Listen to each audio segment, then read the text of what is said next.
dia ahoana ny hevitrao ny marenina ve ratsy avelany ve ny marenina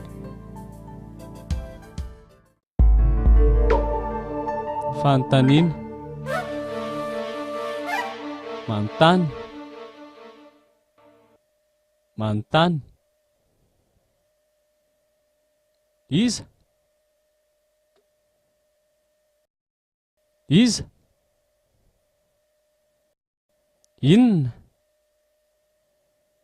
inona oviana oviana aiza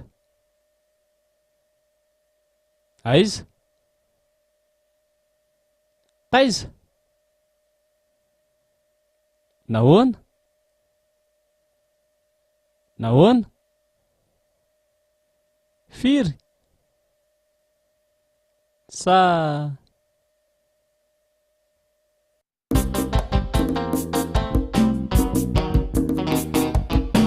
ohatra fampiarana manahoana e inona vaovao salama tsara ve ianao